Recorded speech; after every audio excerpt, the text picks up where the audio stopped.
Hello दोस्तों, SM Hindi story में आपका स्वागत है। फिर से आ गया हूँ एक नई कहानी के साथ। प्यार में इतना दर्द किसी को ना मिले। ये कहानी एक ऐसे लड़के की है जिसे उसके प्यार में 2 बार इनकार मिला, लेकिन आज भी शायद उस लड़की को भुला नहीं पाया। तो आइए इसे मैं और आप साथ पढ़ते हैं और जानते हैं कि क्या है आदित्य और खुशी की लव स्टोरी। आदित्य पढ़ने में थोड़ा एवरेज और लड़कियों के मामले में थोड़ा कच्चा था। उसकी मुलाकात 11th स्टैंडर्ड में खुशी से हुई। खुशी पढ़ने में अच्छी और अपने फ्यूचर के बारे में बहुत सोचने वाली लड़की थी। धीरे धीरे 11th ख़त्म होते होते वो अच्छे दोस्त बन गए थे और 12th में आदित्य ने खुशी से अपने प्यार का इजहार कर दिया, लेकिन खुशी ने इनकार करते हुए बड़े प्यार से उसे समझाया कि इससे हम दोनों की ज़िंदगी खराब हो जाएगी, क्योंकि हम नहीं क्लास में पढ़ाई कर पाएंगे और ना ही घर पर। आदित्य को खुशी की बात थोड़ी बुरी लगी, लेकिन फिर उसे समझ में आ गया कि खुशी सही कह रही है और उसे अपने फ्यूचर और पढ़ाई पर फोकस करना शुरू कर दिया। और अब आदित्य किसी भी लड़की से बात नहीं करता था, यहाँ तक कि खुशी से भी नहीं, क्योंकि उसे लगता था कि वो जब भी खुशी से बात करता है तब उसे अच्छा नहीं लगता था, क्योंकि कुछ दिन पहले तक खुशी उसकी क्रश थी और आज वो उसे रिजेक्ट कर चुकी थी।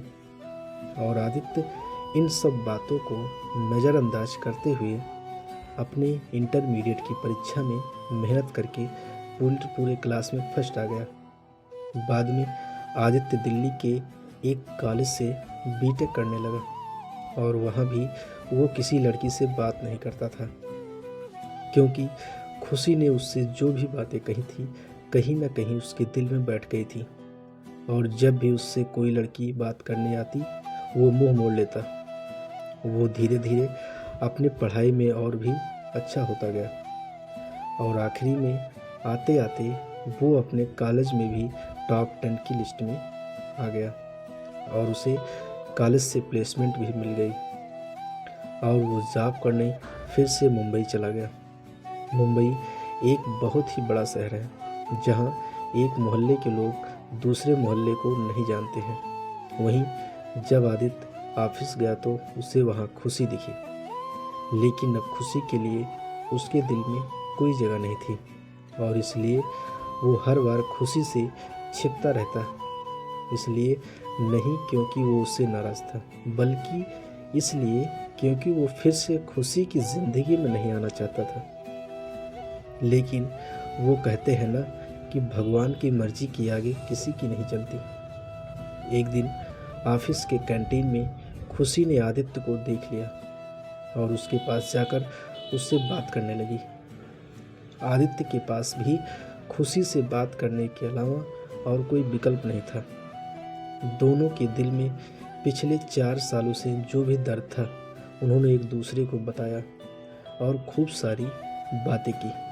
खुशी ने उससे बिछड़ने के बाद अपने सफ़र के बारे में बताया और आदित्य से उसके बारे में पूछा, जिसके बाद आदित्य को कहीं ना कहीं लगने लगा था कि खुशी गलत नहीं थी और आदित्य को फिर से खुशी से प्यार हो जाता है। कुछ दिन बीतता है और दोनों की दोस्ती और भी गहरी हो जाती है और एक दिन अचानक आदित्य खुशी से बात करते करते उससे अपने प्यार का इजहार कर देता है, लेकिन खुशी फिर इनकार कर देती है। और जब आदित्य उससे उसकी वजह पूछता है तो बताती है कि उसकी शादी तय हो गई है और 1 महीने बाद वो ये जॉब छोड़ देगी। जब ये बात आदित्य को पता चली तो वो एक बार फिर से टूट गया, जिसके बाद वो अपने आप को संभाल नहीं पाया और एक चिट्ठी खुशी के लिए छोड़कर चला गया। और खुशी उस खत को पढ़ती है जिसमें लिखा था, मेरी प्यारी खुशी, मैं तुमसे बहुत प्यार करता हूँ, लेकिन शायद तुम अब मेरी ज़िंदगी में नहीं हो, इसलिए तो मैंने तुम्हें 2-2 बार खोया है। कोई भी इंसान इतना बदनसीब कैसे हो सकता है कि अपने प्यार को 2 बार खोए। मैं नहीं जानता कि मैं तुमसे दूर रह के जी पाऊँगा कि नहीं, लेकिन अगर तुम्हें किसी और से शादी करते देख लूँगा तो पक्का जी नहीं पाऊँगा। इसलिए मैं तुम्हें और इस शहर दोनों को छोड़ के जा रहा हूँ। शायद तुम मुझे भूल जाओ, लेकिन दूसरी बार मिलने के बाद मैं तुम्हें कभी नहीं भूल पाऊँगा। मैं भगवान से प्रार्थना करूँगा कि वो तुम्हें और तुम्हारे होने वाले पति को हमेशा खुश रखे। तुम्हारा प्यार, आदित्य। खत पढ़ने के बाद खुशी रोने लगी और आदित्य को बहुत ढूंढा, पर वो कहीं नहीं मिला। और बाद में खुशी ने अपने परिवार की खुशी के लिए अभिषेक से शादी कर ली। लेकिन खुशी को आज भी ये बात हमेशा सताती रहती है कि आदित्य कहाँ होगा, किस हाल में होगा।